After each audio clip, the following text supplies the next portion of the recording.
प्रभु के नाम की महिमा हो। आप सभी को जय मसीह की।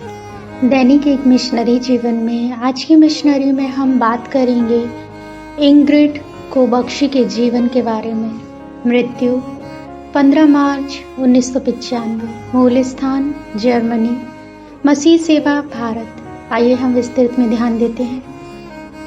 हर एक अपने ही हित की नहीं वरन दूसरों के हित की भी चिंता करे।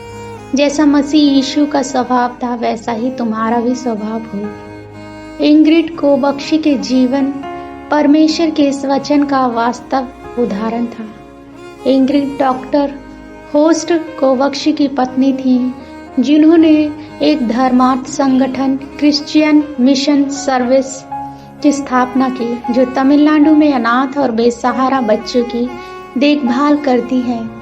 हमेशा दूसरों की जरूरतों का ध्यान रखने वाले इंग्रिड ने अपने जीवन अनाथ बच्चों की मां बनने के लिए समर्पित कर दिया।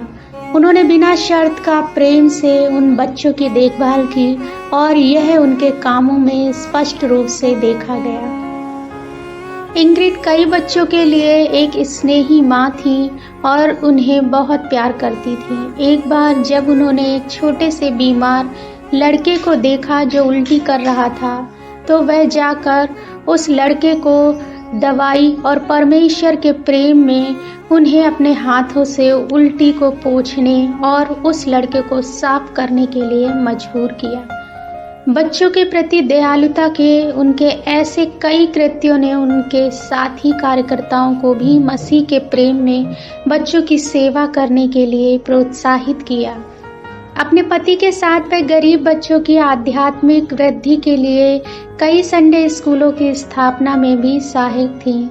बच्चों को न केवल भोजन और कपड़े दिए जाते थे, बल्कि उन्हें स्थानीय स्कूलों के माध्यम से शिक्षित भी किया जाता था। इंग्रिड, जो एक उदार दाता भी थी, ने न केवल बच्चों के कल्याण के लिए अपनी संपत्ति दी, बल्कि अपना समय और ऊर्जा भी। वह CMS के प्रशासन में अपने पति के साथ एक शांत परंतु मजबूत साथी थी। यह संगठन अब भारत में कई अनाथालयों के लिए एक अग्रणी के रूप में कार्य करता है।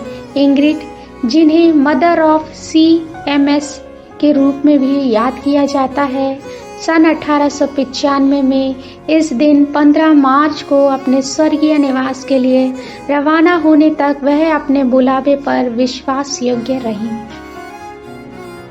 प्रिय, आप छोटे बच्चों को मसीह की ओर लाने के लिए कैसी सेवा कर रहे हैं? प्रभु मुझे दूसरों की सेवा करने के लिए, विशेष रूप से छोटे बच्चों को आपके निकट लाने के लिए मुझे एक प्रेमी हृदय दे। आमीन। प्रभु आप सभी को आशीषित करें।